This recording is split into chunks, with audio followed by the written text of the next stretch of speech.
Welcome to the Poke It podcast with me, Pete Jenkins, and my co-host, Nicola Cairncross. In the show, we'll be getting deeply interested in everything and everyone, including business and entrepreneurship, investing, crypto, great films, books, and sci-fi, served up with great food and wine, and a little bit of gamification, and the odd guest thrown in for good measure. You can join in the conversation anytime at the Poke It podcast private group on Facebook. Now, let's see what we're going to be poking at today, shall we?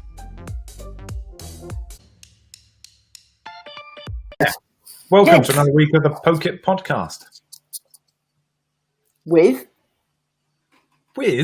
me, Pete Jenkins, and my co-host, the lovely Nicola Cairncross. That'll be me then. So what's your week been like then, Pete? Hectic, which is why I might seem a bit not with it.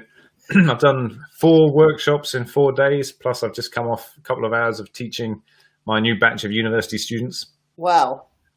So it's all been quite busy. And there's been some good consulting work going on in the middle of all that as well. Wow. So when you say workshops, are we talking like a whole day, half day, an hour? What are we talking just to keep you on your toes. One was an hour, one was 3 hours, one was 2 hours, and the other one was a webinar with like 70 people watching.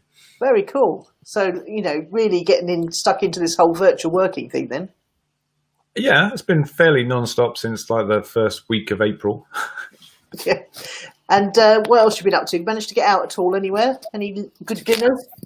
I'm going to say no. I had my daughter at the weekend and the weather was pretty rubbish. So what did we do? The one thing we did do that she really enjoyed was we watched the Emoji Movie. I don't know anything about these things now. Okay. I'm looking forward to the next Mandalorian. That's as young age group as I go, I think. Oh yeah, and the shockingly horrible news of the week. Oh yeah, I know what you're going to say. The new Dune movie's been postponed a year. I'm so unhappy. I know. It's tragic. A whole year. I know, and it exists. It's a thing. They could just release it. They could just put it onto Netflix, for heaven's sake. Yeah. But obviously disappointing. They're not stuck for the money then. I think it's greed, isn't it? They want to make sure they make as much money as possible when it's released. So they've got a process that they follow. Yeah. I mean, I don't know. I think they'd probably make more money if they put it onto Netflix and everyone paid to view it. They could release it somewhere where we all had to pay specially extra. I would pay how much would I pay? I'd pay up to 100 quid, I think. Whoa, okay. I'd pay at least 2-3 quid, maybe even a cinema ticket, maybe a tenner. Oh, but come on, by the time you got to the cinema, bought all the stuff to eat with and drink while you're in the cinema, we're looking at 15 quid here minimum. And then we're going to buy the food and drink afterwards. I really want to see that film, and I'm really unhappy that they put it back. But I do understand why they've done it. Yeah, so, I mean, there's a logic to it. So if Justin Villeneuve is watching, we'll let you off. And you never know who's watching now because I've started some Facebook ads for us. Have you really? Yes, I've started some Facebook ads just to attract more people to our subscriptions. Boost us up to begin with. And then word will spread. Exactly. Hey, what have you been up to in the past week then, apart from... Well, I've done some Facebook ads for us. I've also done, and I'll tell you a bit more about that in a minute. It was Nelson's birthday this week, so my son was 23 years old, which is the freakiest thing when you actually stop and consider it. Mm-hmm. And you'll feel like this when Lana's grown up a bit more. And it just feels weird. It's like time's telescoped and collapsed. And you just feel like they're still the little kids that you looked after and nurtured and loved, but they're in this great big adult body. It's really very odd. And we had a lovely time. We went to, I can't remember the name of it now. It's Bonchi Yamamoto or something in Preston Street. Okay. Bincho something. Okay. Anyway. I know where you're talking about, but I have no idea what it's called. It's a Japanese street food restaurant. And it was really, really, really seriously good. Mm. And we really enjoyed it. He chose it and we loved it. We went with his dad as well, and Irving, who I get on very well with, which is quite good because it means we can have these family outings. And we had such a laugh. It was great. And then what else has happened? Oh, Roger, my client, Roger Woodall, has the Eventful Entrepreneur, got up to number 3 in iTunes. He was right behind Tim Ferriss and I can't remember the other one, but Gary Vaynerchuk. Tim Ferriss and Gary Vaynerchuk. He was right behind those two, which is just fantastic. To be Gary V, isn't it? So. Yeah, it was just fantastic. I'm so thrilled. He's just done so well with it.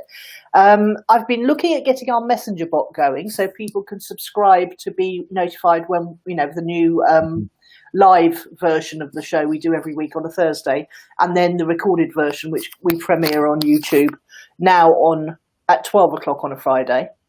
I haven't quite managed to do that yet because I managed to scramble the connections between the Facebook pages in my account and the Poke It podcast one. But I've had help from the helpy people, and they've been very helpful.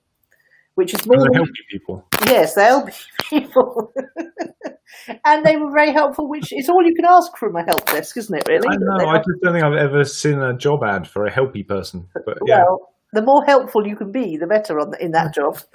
But the big news of the week is that something made me go and look at something. I can't remember. I haven't looked at my Facebook ads account since I was again banned about, I don't know, a month ago.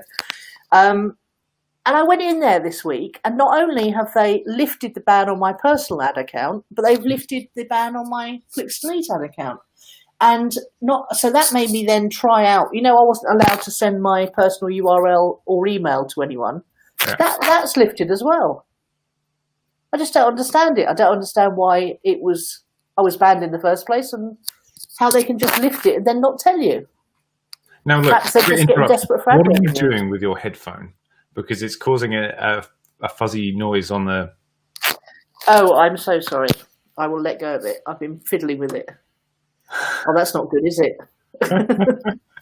Nervous. You see, nervous. That's it. Took me a while to work out what it was. There you go. Oh, right. It's pristine. Sorry about that. Pristine audio. Well, that's good. Oh, that's annoying, isn't it? Hopefully. So your Clicks and Leads ads are available. So it's all back. Yeah. So that's what made me think. Oh, well, I'll try a bit of. All I'm doing is boosting the video from the previous week, because as it comes in from Libsyn, it comes in as a full video, and with video boosting, you can really get some cheap traffic, and you get some, and then you can make an audience out of the people who listen through 25%, 50%, 75%. And because our audio's an hour, if anyone listens more than 25%, you can pretty much guarantee that they're interested. So that's really a great way to inexpensively promote the podcast. And find more people like that. Perfect. Yeah, exactly. And spin off a lookalike audience, exactly. So I've done that, and I think that's pretty much it. I've got no space and alien updates for you this week, I'm afraid, because although there was a very good video sent in from Sussex, Ardingly in Sussex, as they called it on Third Phase of the Moon channel. Sussex. So Ardingly in Sussex. And so anyway, go and have a look at the Third Phase of the Moon channel and look for the Sussex video, which came out this week, and you will see something that looks very much like an alien spaceship hovering above Ardingly. Oh, really? So that's where I was kayaking the other week. Is it? Well, they obviously knew that. So maybe the aliens are following me. Yikes. And it was in broad daylight too, so there is an actual option that they could have been. So, Pete's kayaking. Let's go and check it out. You're lucky they didn't beam you up, whisk you out of your kayak just like that. Was that what caused it? Okay. Yeah. So that's me this week. So shall we move on to our topic of the week, which is quite a good one, I might say, and your idea. Yeah, what is it? I think it certainly cropped up in one of our conversations. So it was about mentors and who we've had over the years. What's good about a mentor, and also I like the idea of adding the topic of anti-mentors. Yes, so I can definitely think of a few people where they inspired me to not do it the way they were doing it. And I've got a different take on the anti-mentor thing, so I think we'll come to that at the end, shall we? Or do you want to do? Should we do an overview of what's good about having a mentor, and then the anti-mentor, and then talk about some of ours? How do you want to do it? I want to start by saying, hey, a good example of a mentor from the June book would be Gurney Halleck. Yes, he's very good, isn't he? And is he played by Jason Momoa? In the new film? I've no idea. Oh, Well, I think Jason Momoa has got a very meaty role, which I'm very happy about, obviously, because he's very easy on the eye. But I'm not sure if he's Gurney Halleck or if he's the battle master. Is Gurney Halleck the battle master? I can't remember. Duncan Idaho. Duncan Idaho. Oh, in that case, I think he plays Duncan. So he's not in it much till the second film, apparently, which is good news because it means there's more to come. Okay, yeah, second film. Good point. So talk about some of your mentors then. Who do you remember as being your first earliest mentor? Do you know what? Funnily enough, it was probably my dad. Oh, that's so sweet. Because he did interesting things in management consultancy, traveled around the world, got thrown into various jobs. Like I remember once he went to Saudi Arabia and they basically just said, hey, look, here's $100 million. We need to set up a bank and all the processes around it. That sort of thing. Blimey. And then he set up a business because he got fed up with just being paid a normal wage instead of taking being part of what was being created. And he actually ran one of the first businesses importing microcomputers into the, PCs really, into the UK. Which is when he discovered that there's very little margin in hardware. Yeah. And then actually he noticed that not quite in enough time, but he commissioned and had built some cryptographic software for securing transactions that was being sold to banks eventually. Wow. Because he realized software had a better margin, things like that. And I watched him make a few mistakes, like going bankrupt. Mm. I think it's pretty much a rite of passage for most business people, isn't it? Unless you're extremely lucky. I haven't done that one yet. I probably should have gone bankrupt a couple of times, but I'm a bit stubborn. Yeah. So you looked to him and you saw him as a positive role model for being an entrepreneur. Yeah, he was always someone I could go to and ask for any piece of advice or an opinion on anything to do with business. Yeah, because he'd studied workflows, processes, management accounting. He'd seen things going on in different sizes of business. Workflows and processes are so crucial to learn, but you just don't learn them unless you go into that kind of corporate world, do you? I don't think you realise how important they are to scale, to being able to scale a business. And also for the sanity of the person running the business. If you've got, if you're a good entrepreneur, you sort of create your own processes in your head, but it's so much easier once you start to outsource stuff. And to have a document that just details, even really, really simply, the things you do every day. Yeah. So he was my first. Mm-hmm. I would say after that was actually I joined the Chamber of Commerce looking for mentors, really. I didn't know that what I was doing, but I was like, I'll go and join a place where there's a bunch of people who run businesses so I can learn from them, because I just started running a business without any training in running a business, as most of us do. And actually, although that was a lot of fun, I discovered that most of them didn't know how to run a business either. So that was back then. There weren't very many members. I'm not associating the modern Chamber of Commerce with what it was 20 years ago. Just put that out there. Yeah, we're both big fans of Chambers of Commerce, aren't we? Because I was a member of Worthing, and you were a member of Brighton and Worthing, and we met at Worthing one, and you worked with all the people. But there is a large proportion of people who go networking, who join a chamber to go networking, but don't necessarily know how to run a proper grown-up business. Or necessarily know how to network. Yes. One of the nice things about joining a chamber and knowing you're just looking for advice and help is that you have much nicer conversations with people than just being an out-and-out sales. Here's my business card. Yeah.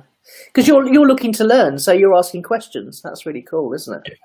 Also, I've always been really interested in people's businesses. Sometimes more so than the person themselves. Yeah, as in more interested in the business than the person.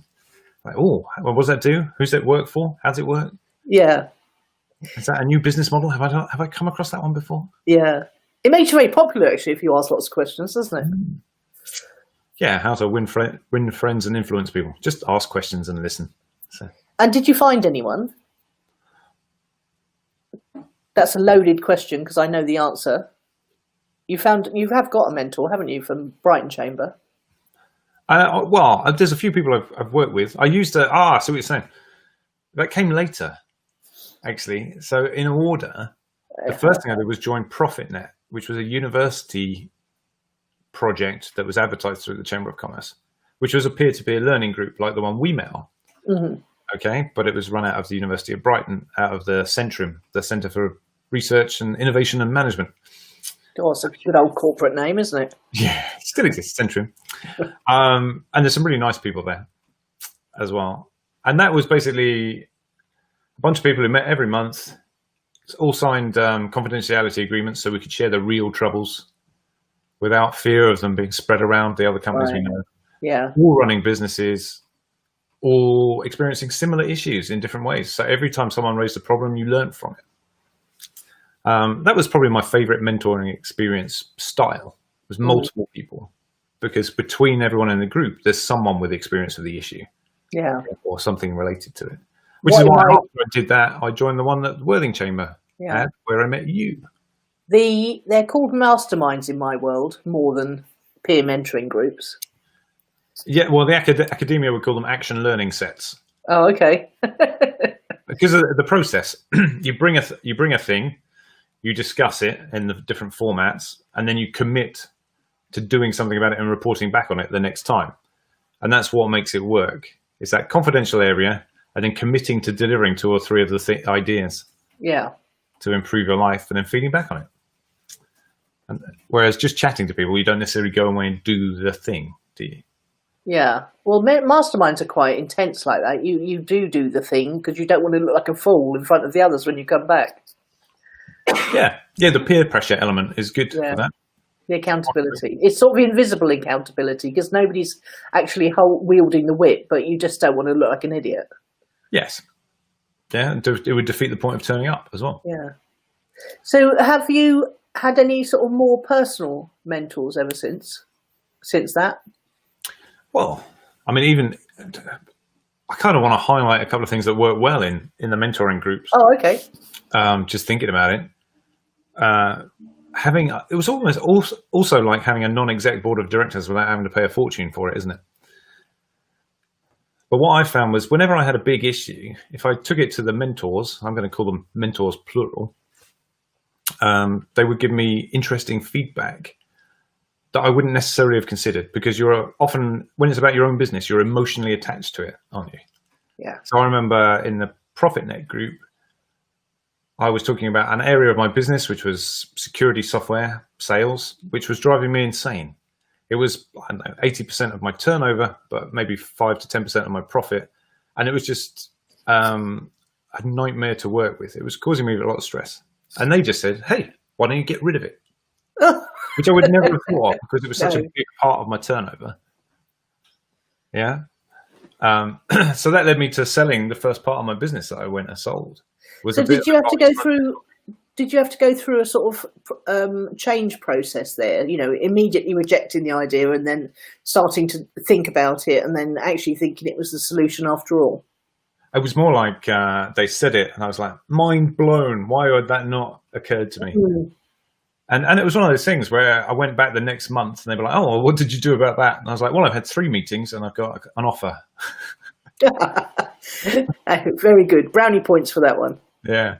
And then I got rid of it. And to be honest, I sold it for a pittance. Well, it was a good learning experience, but I sold it for a pittance and I felt so good having got rid of it because it was causing so much stress. Yeah. And not much margin. And so the next year, my turnover was, I don't know, 35% of what it was that year, but the profit was 80% instead of 10. Right. Nice. And you felt so much more freed and liberated and energetic and creative. Yeah. And then funnily enough, 3 or 4 years later, when I was in the peer mentoring group with you, one of the things I raised was I'd got this new topic, gamification. I'd got no time in my world for it because of the CRMs I was doing and the telecoms I was selling. And once again, the group said, hey, why don't you sell the business or that part of the business? And I was just like, hadn't occurred to me again. Really? Even though you've been through it once? How funny. Mm-hmm. I also was that time I was a bit more scared to sell it because I'd really mastered how to sell a new telecom system to a company. It was easy. It was just about being there at the right time when at some point, everyone gets really frustrated and upset with their telecoms provider. It might take 2 or 3 years, but there's going to be a day when they're just, that's it, I've had enough. And if you're the one who's still there, ready and able to look after them, they will come to you. Yeah. And so it was just a time game and being visible to people. So regular networking really worked for you for that. Networking really worked for that, to keep it alive. And also newsletters, stuff that reminds people what you're doing. Yeah. So by that point, I've been doing telecom systems and broadband for like 7 years, something like that. And new business was just coming in without too much effort. I just had to keep doing what I was doing.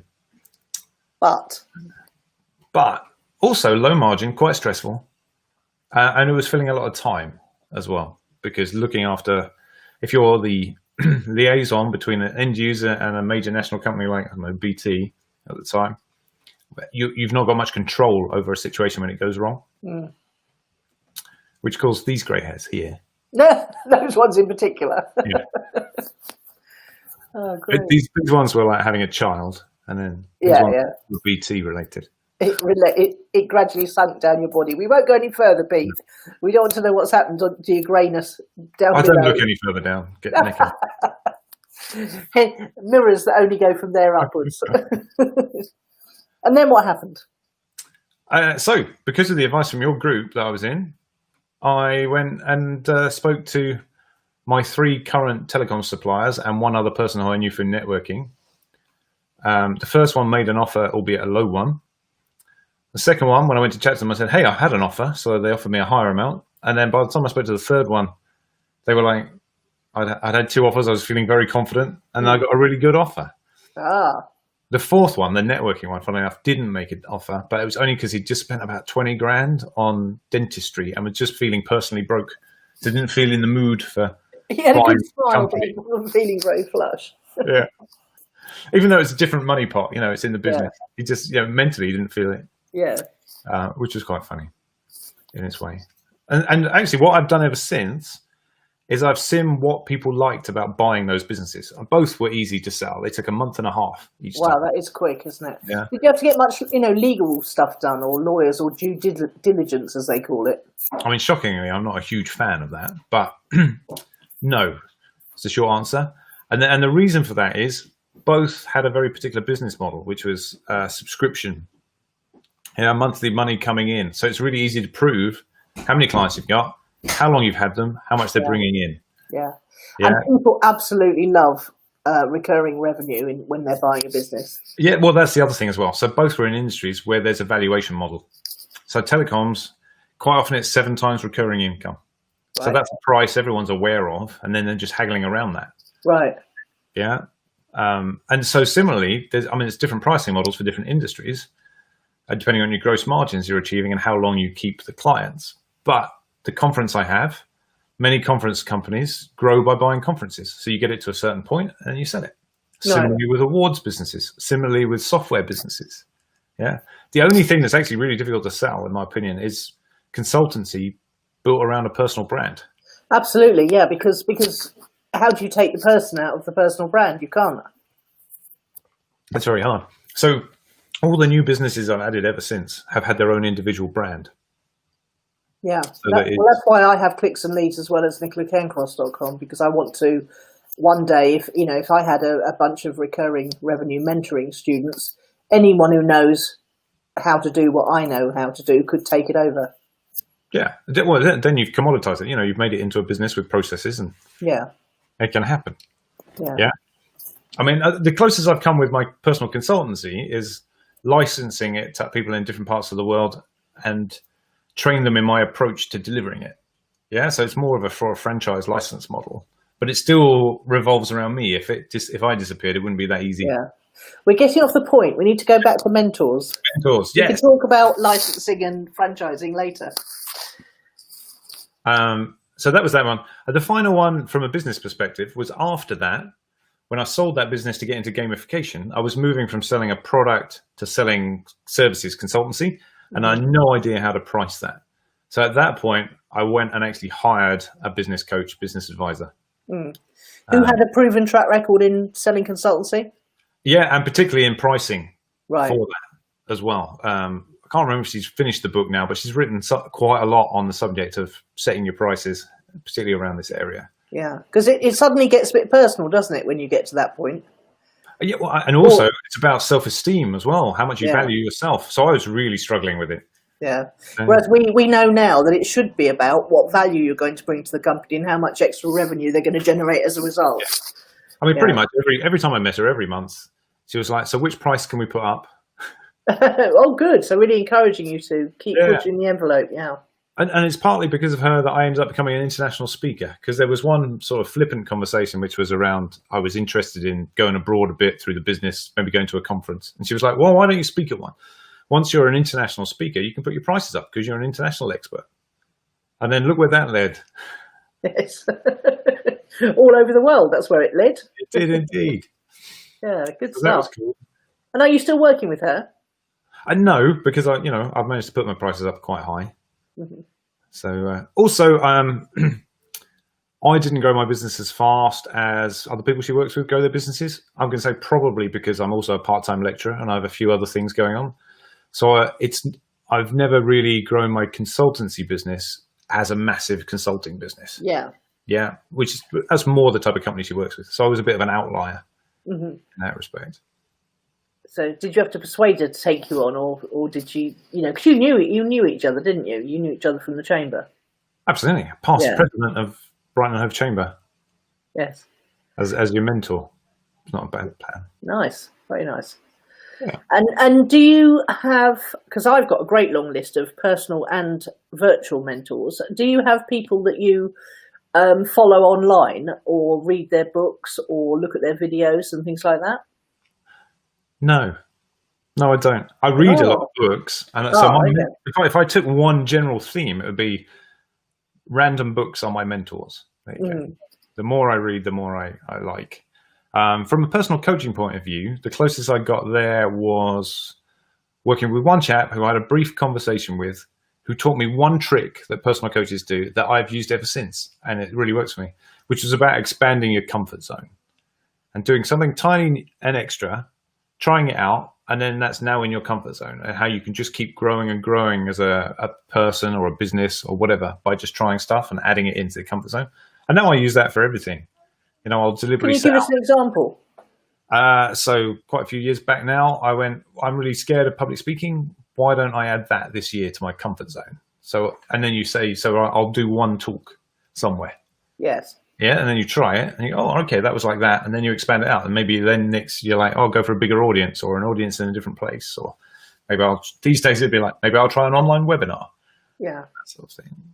But I would generally alternate between a business one and a personal one. So like, I used to not really like traveling. It made me quite uncomfortable being out of my comfort space. So I'd be like, okay, I will definitely go and travel a bit further, or a different method of travel, or go without planning. That sort of thing.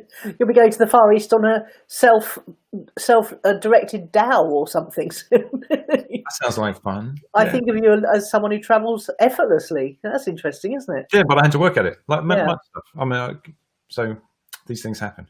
Yeah. So what about you, Nicola? I've got great long list. Personal or business, or is well, there a chronological order? My first, I'll start chronological, I think. In fact, they all came chronologically.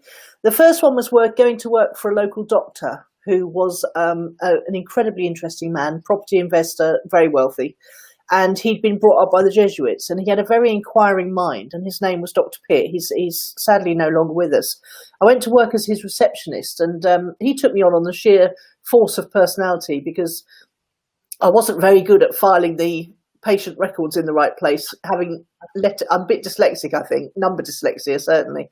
But he liked my company, and at the end of every surgery, we'd sit there, and it was quite interesting because he had a drop-in surgery, no appointment. So you'd open in the evening, you didn't know what time you'd finish. And sometimes we'd finish early and sometimes we wouldn't. But I didn't mind because I was, having a great time anyway. And then I'd go and sit in his room and tell him whatever had happened that he needed to know about. And then we'd have a chat. He'd say, well, how's your week going and stuff like that. And on Saturday mornings, after about, 2 or 3 years of working for him, he used to take me out for lunch on a Saturday. Not every week, but some weeks. And of course, everybody thought it was something dodgy going on, because I was about, 16, 17, 18, 19 perhaps. And he was must have been in his 50s, I suppose, but he was the absolute perfect gentleman. He never nothing ever. I never felt uncomfortable at all. But he drove an Alfa Romeo, and he went off to the south of France twice a year. And he absolutely loved being a doctor. And he was just the most interesting person I've ever met in my life, I think. And then I went on to meet another amazing person, Benny Gray. Did I tell you about him when I went and interviewed and pursued him around the country with reports about all his buildings? I think I might have mentioned No, this. tell me again, no. I've never remembered this. Oh, well, I thought I told you about this last week. So he was an incredible entrepreneur as well. And I just stumbled across him because I applied for a job as his personal assistant. And I'll tell the story another time. We've got more time. It's a great one about how to make yourself bigger than the space you want to fill, and how effective that can be, that strategy. And then I hired a coach, a personal coach, because I read about coaching in the Evening Standard, career coaching that was, and I wanted to get back into the music industry because my husband works in the music industry. And I hired Rachel Turner, who had previously been married to Carl Cox and who had run his record label and his publishing company. And that's what I wanted to do for my husband, who was doing compilation albums, dance music compilation albums. So I hired her because she had experience in the area I wanted to go into. But really we were working on self-esteem, looking back on it, and how to look after yourself and how to value yourself. And after a couple of years of that, she also introduced me to the book Rich Dad Poor Dad, which was to have a massive change on my life completely. She introduced me to Chris Barrow, who is a dental business coach, who I used to go and sit in rooms full of dentists for a couple of years, but I learned so much from him because he'd come from the life insurance and pension sales. And when I said to Rachel, I think I need to know how to sell better, she said, well, you need to work with Chris Barrow then. But funnily enough, it wasn't about selling at all. It was all about how to set up processes and systems and be more efficient and have an outsource and all that stuff. So I'm still really good friends with both of them, which is really nice. It's great, yeah. And then I was able to set up a business for Chris. He went through a down patch in between two businesses, and I was able to very, very quickly, in a matter of 3 weeks, set up a business for him that made him quite a lot of money out of his own skills and some old teaching materials he had. We set it all up online. He sent out, a launch to his mailing list, and we made quite a lot of money for him at quite a difficult time. So I was able to sort of repay the favour of the knowledge he'd given me, which is always nice. And Rachel, again, she became my client after many years, after about 15 years. She became my client to learn how to market herself online better, because she'd always relied on referrals. And they were, referral businesses getting less and less unless you're out networking actively. Yeah, you still have to feed the funnel somehow. You do, yeah. To keep referring you. That's right. And they're both, Chris Barrow introduced me to Guy Levine, who was 18 when I met him. I was about 30, in my late 30s, and Chris was older. Not long ago. Yeah, well, very gallant, but I'm afraid untrue. And he introduced us all to a chap called Thomas Leonard, who was the grandfather of coaching. He invented coaching as it is today, life coaching. And what I really got from Thomas Leonard was how to work completely virtually. He used to live in an RV in America, and he had satellite internet, and he used to drive around and travel the whole of America. And he did all his coaching calls, and he did everything on PDF and audio, which was in 1997, 1998, 99, was very revolutionary. Yeah. Email marketing, direct response marketing, autoresponders, all of that stuff. He was a pioneer of that stuff. And then I met Rich Sheffrin, who is came from a very solid business background, and had successfully run several entrepreneurial ventures, but he was launching into the internet marketing space, and he couldn't work out why he wasn't having an immediate success. And he realized it was because he was taking on board all the things that people said about just being a solopreneur and working from home and never having a team and all that stuff. And he brought business processes into the internet marketing arena. He wrote a report called the Internet Marketing Manifesto, which absolutely galvanized the industry and resulted in a lot of people making a lot more money because they suddenly got more business-like and successful about it. And I used to, I bought several of his courses, and then I used to listen to his call-ins. He used to do call-ins once a week for his clients, and he had a lot of clients. We're talking hundreds of people, if not thousands.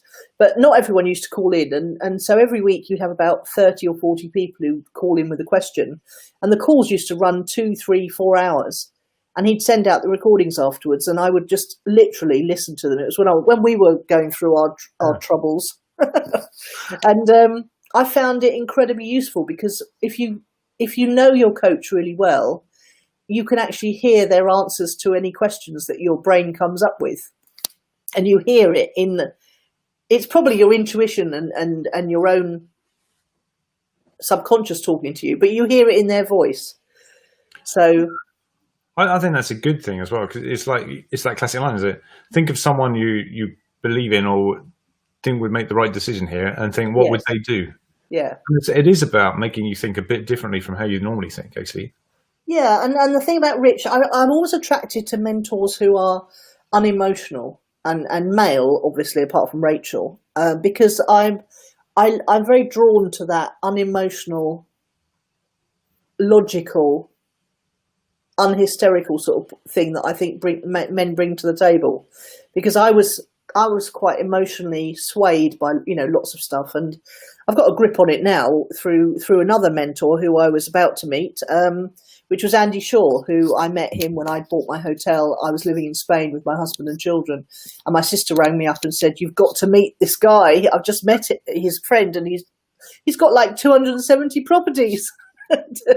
We thought we were a bit, property investor-y, but Andy wrote the book on it. In fact, he literally did write the book on it. It was called Your Money for Nothing and Your Property for Free. Okay. And it's still an absolute gem. It really is. But anyway, I came home from Spain for one of my workshops in my hotel, and he was interested in meeting me because he'd heard about this girl who'd bought a hotel, £500,000, no money down. And he was intrigued by that. So we met up, and he had a partner called Greg, who is actually my business mentor to this day. Mm. He really mentors me through the whole emotional thing and keeps me calm. And he's a very patient, slow talking, down to earth man. He's a successful property investor as well. And Andy has just become a lifelong friend, because we're actually quite similar personality types. So that's really nice. In fact, the call I do after this call is I do a call with Andy and lots of his clients, and also a gentleman called Paul Fugel, who actually was one of my clients when I had the hotel, and he's become a friend. So people sort of change roles sometimes, and I would certainly ask Paul's advice on things, which is nice because he was my client initially. So I think that's good. There's the concept of reverse mentoring as well, which is where you might have someone with some experience mentoring about their topic, while you might have that younger person reverse mentoring the old person, shall we say, assuming it's age related, right? About some new bit of technology or some, TikTok or something. Oh, Guy Levine was such a genius on internet. Well, just anything to do with the internet. And he started a business called Return on Digital, which has grown to be one of the biggest digital marketing agencies in Manchester. He's gone on to found a proper company, and he runs a team of about 100 people. So from his 18-year-old whippersnapper self who couldn't get a drink in Vegas when we all went out to a conference out there, he's having a great time now. So, and also then, of course, I can't not mention Gary Vaynerchuk, who is the guy that I always think of. I've met him. I was lucky enough to go and meet him, and he's actually even nicer in real life than he comes across on the videos. And he does swear as much, which is great. But he is just an incredible guy. I've read all his books. I've watched many of his videos, and I just think he preaches kindness and doing what works for you, and not necessarily going to college if you're not the right kind of person who's going to get value from that. And he really gives people permission to be themselves 100%. 110% themselves, and how to his book Crush It was really the first proper book on how to do internet marketing well in a very authentic fashion for your business. And watching him grow from 2006, when he was a little kid trying to get his dad's wine store off the ground on YouTube, has been absolutely fascinating. And, I mean, those are great examples, aren't they? All of them. I love the fact you're in touch with so many of them now. Yeah, well, I think, if you respect people and they respect you, even if you don't know. I mean, it's funny about Andy, because I invited him to a workshop at the hotel. I said, come and find out about how to do internet marketing. He said, I'm not interested in any of that. I said, you can make a lot of money and not have to work very hard. And he said, how much? And I said, well, you can make thousands a month. And I didn't realise that he was making hundreds of thousands at the time. But he had the presence of mind to be not superior or anything like that. And he came along to the workshop. He turned $10 spent on day one on AdWords into $20 profit within 24 hours. And he just immediately got the potential of the internet, and he's used it ever since to massive effect to sell his books. So, so we're always learning from each other. It's very cool. Yeah. Thinking about it, I can probably count you as one of my mentors, because whenever I've got a question about anything internet marketing related, I will always run it by you and get your opinion on it. Yeah, and ditto. We always use our lunches to talk through things, and I ask your opinion and respect it enormously. So, anyway, that's a bit. Let's not get too nice. Okay, well, let's talk about anti-mentors then, shall we? Yes. So, what do you mean when you say that? Well, I'm thinking like there are people that you come across that you do not. Well, you look at them and you think, my God, I wouldn't do it that way. Yeah. And you learn from them by doing that. That's why I was, by what they're doing. So I can think back to a manager I had at a large insurance company I worked at before I ran my own business, and how they treated people. And just go, well, whenever I'm in doubt, I just don't do what she did. Yeah, no, that's good. And also treating people is so important, isn't it? And I couldn't be friends with someone even who doesn't treat other people well. They would just, so this was interesting. They were just commodities to her. So you either did a certain thing or you did not. And there was no space anywhere for the human side of why someone might be doing well today or badly today. And to be honest, I was normally all right. I watched the effect it had on other people. Yeah. I'm a great believer in the E-Myth principle that people do the best they can in the absence of a good system. Yeah. And if someone isn't performing, there's a reason why they aren't. And that could be a bad system that needs improving, or it could be something personal, and you've got to show some compassion then, haven't you? You have. Also, I've got another one. I jokingly say this quite often, but often if I'm stuck with a business question, I will often go and ask my dad what he would do, and then I might go and do the opposite. Oh, that's not good to say it out loud. but it's knowing the person's bias. Yeah, so I know where he's coming from with any particular piece of advice. And actually, it's not the same these days. It used to be the case, but now I've kind of brainwashed him back, and he quite often thinks the way I do, because we've had so many chats about business. But originally, it'd be like, so when we ran the business together 20 years ago, we had different sales techniques as well. He would like sell blue sky. Let's sell what they want, and then we'll make it work. You'll figure out a way to give it to them. Yeah, whereas I was much more, I can't sell until I've proven it works. Yeah. Yeah, I came at it the other way, and it made for some really big arguments occasionally. But there were lots of different aspects to running a business that were like that. So I would say, what would you do now in this situation? And then he would say something. I'd go, right. And that would just make me think about it in a different way, and then I'd know what I wanted to do, which was nearly always not what he'd suggested. Yeah. I've completely forgotten two amazing mentors, by the way. Judith Morgan, who I did 290 episodes of Own It, the podcast with, many of which were her coaching me on my business challenges. But she's also modelled how to grow older for me, and how to slow down a bit, and how to start looking after yourself better, because she's a few years older than I am. And of course, Neil Asher, who's just I don't know how to describe him. He's just a maverick genius, incredible success, who makes me laugh so much. And we I go and speak for him in Australia and stuff. And he can't go without a mention. And if he's watching this right now, I'd feel mortified if I hadn't mentioned him.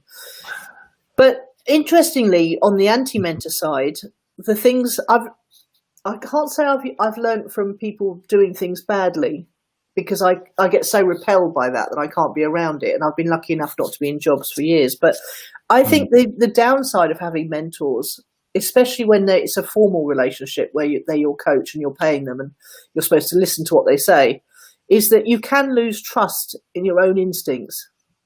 Or if you rely too much on them. Yeah, and it makes you unable to make a decision on your own, I think. And I'm very prone to that. I have to be very careful to guard against that. With the money gym particularly, there was one thing I knew that we should have been doing, which was building up the lower level membership, where lots of people were giving us less money. Because when the end came for the money gym, it was because we did massive launches every Christmas and we sold a whole year membership at a top level, mentoring level. Because I'm not blaming at all, but Judith was always much, and she would say this as well. She was always much interested in bigger chunks of money, whereas I was always interested in lots of little chunks of money. And actually, you need a balance, don't you? I think so, but I was persuaded to and again, that's totally not Judith's fault. It's just, Steve was a bit partner in the business too, and he went along. He was very much of the let's do the big exciting deals, and I just didn't have enough strength, character, or confidence in my own abilities or my own instincts to say, I really think we should be building up this lower level as well. So I think I'm into partnership with anyone ever since because of that, because I want to be solely responsible for my own decisions so that I can't be a victim or a blamer. That's a very good way of putting it. I like that. Yeah. Which obviously can be a challenge sometimes, because sometimes you're passing up opportunities, but I don't ever want to lean on anyone ever again. So here's a question. Do you mentor anyone? I mean, it's tricky because obviously it's one of the things we do as a job. But would you say you're enjoying any particular mentoring relationships? Well, I have mentors who, students who pay me, but I also mentor any of Phoebe and Nelson's friends who are interested in business. I just happily share my knowledge with young people, and I really get a lot of pleasure and enjoyment out of that. Most of them have ignored me up until now, I have to say, but there are 2 or 3 who have come to me quietly, and I've formed a little group on Telegram or WhatsApp where we talk about things like money and how to start investing and what to do with your savings to make sure they don't get swallowed up by the banks. And I'm enjoying that enormously. That's cool. And even my kids have started to listen now. And it took their friends being interested and listening to me. Of course. Yeah. Yeah. Maybe my mother does have something interesting to say. Surely yes. not. Yes. Good God. They say the prophets never listened to, the Messiah's never listened to in his own village or something, isn't it? I can't remember what the expression is. Something like that. But it's definitely true. I think about it. I try and act as a mentor for all my staff as and when I have them. Yes. So I encourage them to grow, try things out. And sometimes it's easier because as a boss, you can say, actually, if you're interested in that, I've got a project you could do. Yeah. Yes. But sometimes it's not, because you're like, no, but I really need you to do this thing that I pay you to do. Yeah, that's right. You're shooting yourself in the foot by encouraging them to grow and grow past the role you hired them for. Yeah, exactly. But it's still really nice to see them thrive and stay in touch afterwards. Yeah. Oh, and I got an email this week from someone we had as a virtual assistant back in 2000 and hang on, I forgot where we are. Where are we now? 2020. So 2012, 2014. Yeah, it's so confusing. She, years ago, 7 years ago, she was our VA, and she's gone on to form her own VA and associates company. And she outsources work that she gets. She gets the work in, and then she outsources and supervises it. And she sent me an email this week saying what a huge difference I've made in her life, which is just an amazing thing to say, isn't it? It's great, isn't it? Yeah, really nice. Cool. So you mentor so you've got that whole academia side of going on, haven't you? Where you. Yeah, although to be fair, I don't have that much day-to-day interaction with my students, except on the subject itself. So it's only once they come out and they show a keenness to be involved in the wider world of gamification that I get involved. Right. So that's fine. Do you know, once actually I was hired to give a talk on mentoring. It just occurred to me. When was that? A few years back. It was for Prime. This is like the equivalent of the Prince's Trust, but for the over 50s. Oh, okay. Okay, so encouraging people over 50 to get into business and things like that. And they wanted a talk on mentoring. I was like, well, I didn't know much about it, but I went and looked some stuff up and learned about it and found it really interesting. Yeah. And there are some great things around it. Like anyone who mentors someone else is like 17% more likely to get promoted. And anyone who's being menteed is likely to get promoted and pay rises much faster than the people around them, because they're just developing much faster. Well, I think it's always been a thing in corporate world, hasn't it? But it's been much more unofficial. It's been much more spontaneous, and people wonder why you do it. And I think we've both said that it gives us enormous pleasure, and Dr. Pitt didn't have to spend so much time with me, and Benny Gray didn't have to spend so much time encouraging me. Obviously I work for Benny and Dr. Pitt, but he's definitely spent more time encouraging me as a person. But here's the thing: the research shows that even a mentor earns more and is promoted faster through the activity of mentoring, let alone being a mentee. Is that because you feel you step up more and you feel you have to have integrity, and so you're more likely to do the things you're supposed to do? Yeah. Also, you're learning more, aren't you? Because when you're teaching people, you're reflecting on yourself. You're learning your topic more. You're thinking every time you mentor someone. I've always found I'll be then thinking about something I do that's similar and go, oh, I need to change what I do. Yeah. And so you then improve something in your life as well. Yeah. So you're always mentoring yourself when you're mentoring others too. Oh, okay. And the sort of thing I try and do now, I know we're running out of time, but in the gamification world, particularly in corporates, I quite often try and embed some sort of mentoring. So one of the things that happens in some computer games is there is a game called Journey, which is very famous. It's very good. You go through a hero's journey in the game Journey. And at the end, instead of just ending, the next level is you go back and you help another player go through the journey. Okay, that's clever. And there's a couple of cool things around that. But one is it gives you more content to give someone who's already finished the game. Yeah, so they're still enjoying it and engaging. And they're also the people who are the most successful because they've finished it. Yeah, so you are then getting them to go and mentor someone new, and then they're learning through watching someone else go through the same experience, and they're getting a third person view of how it all worked and learning again. And that's in a game, but we can put it in any sort of learning process or just even a sales process. There's all sorts of things you can do with mentoring. Yeah. So I'm always trying to do that, and anything we do together with other people is just automatically more engaging as well. Yeah. I haven't heard of that game. Is it online? Journey, it's on PlayStation. Ah, right. That's why I haven't heard of it. I know I've not actually played it because I'm not a PlayStation person. No, we've got several in the house, but I don't know how to use those funny things. In fact, I bought Nelson one for his birthday, a camouflage coloured one. Oh, nice. So you've no idea where it is? Well, I know where it is. I don't know how to use it, though. I wouldn't know to turn it on even. But I'm always looking for new games. I used to play Second Life a lot, and I really enjoyed the creative aspect of that. So... yeah. Cool. Okay, so what are we looking forward to this week then? Oh my gosh. So I've got more content to create for my students for next week because they've got some great activities. I mean, right now I've got them, they should be, as we speak, doing a gamified psychometric test so that I can put them into high-performing teams tomorrow or Monday. So hopefully I'm going to have the best performing teams in the university module ever because we're approaching it scientifically through gamification and psychometric testing. Tomorrow I'm interviewing one of the most famous authors in the gamification industry, Andrzej Malczewski, who wrote the book Even Ninja Monkeys Like to Play, which is a great gamification book. And he called it that because he really wanted it to be referenced in a load of academic literature as a name like that. Yeah, yeah. Because he's got an interesting sense of humor. And I'm going to have a bit of fun with that event. So where's he based? He's in London, London and Spain, because he works for a company from Spain. Okay. Would people who are not as deep into gamification as you enjoy it, do you think? Yeah, definitely. Because actually his book is a real good introduction to the subject and then some techniques on how to apply it. So I loosely call it the course textbook for my module. Okay. And where will people find this? Is it going to be like a private interview or are you doing it live? I'm doing it live. Whoa.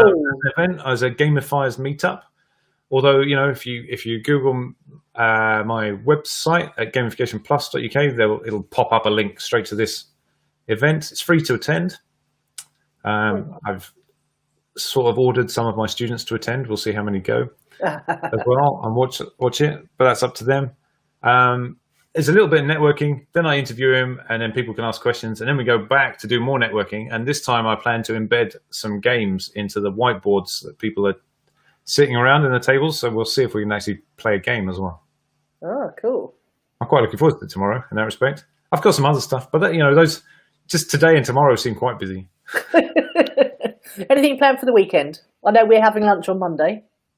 For the weekend, we are going we're going on a trip round to Chichester, which my girlfriend Jess has not been to, and we're going to explore a bit. Then she's bought a new camper van earlier in the week. Wow. We'll test that out and then go for a nice Sunday roast somewhere. Oh, great fun. Camper van's great fun. And good escape vehicle if the end of the world happens. Absolutely. Yeah, it's a nice size as well. Yes. Oh, that's good. Because you are quite a tall gentleman, aren't you? So fitting in a camper van, I would imagine, would be a little bit tricky. This will be my first time sleeping in a camper van, I think. Well, I can't wait to hear how that goes. What about you? What are you up to for the next week? Not much that I can think of, but I am going to be running. I've got YouTube ads rolling, my first ever YouTube ad for my challenge. And I've to come at it completely differently. I've used Neil Asher, a testimonial who he did for me, which is very, very, very funny indeed. And he starts off with, it's a good pattern interrupt actually, because he starts off and he's looking at the camera as if it's a mirror and he's doing, this with his eyebrows and things. Then he goes, oh my God, there you are. And he starts talking about me and what I've done for his business. So I think it's quite an interesting twist on a YouTube ad, which would be me just talking to camera. I like that a lot. Yeah, it's very funny, and it really does make you think, is this an ad or not? So I asked his permission, obviously, and he's happy because he says, I'm Neil from Aussie Online Entrepreneurs. So he's getting exposure as well. So that's doing really well. It's getting clicks for about £1.58 at the moment, which is incredibly cheap. But we'll see how we do when I go and restart my Facebook ads, because I traditionally get clicks a lot cheaper than that on Facebook. Looking, just really, I've got usual sort of stuff, family stuff, and cooking and dinners and watching telly, and then so that's it really. I'm having a nice relaxing one because we've had 2 weeks on the trot where it's all been birthday orientated. Oh yeah, you've got to recover from that, haven't you? Yes, exactly. All the packing and buying and wrapping and going out and being sociable and chilling this weekend. Good. All right. And then we got Monday to look forward to, obviously, our much talked about and much put off lunch. And delayed. Outrageous. Yeah, lunch at the Ivy. We're looking forward to that, aren't we? Cool. So it's all right. Good.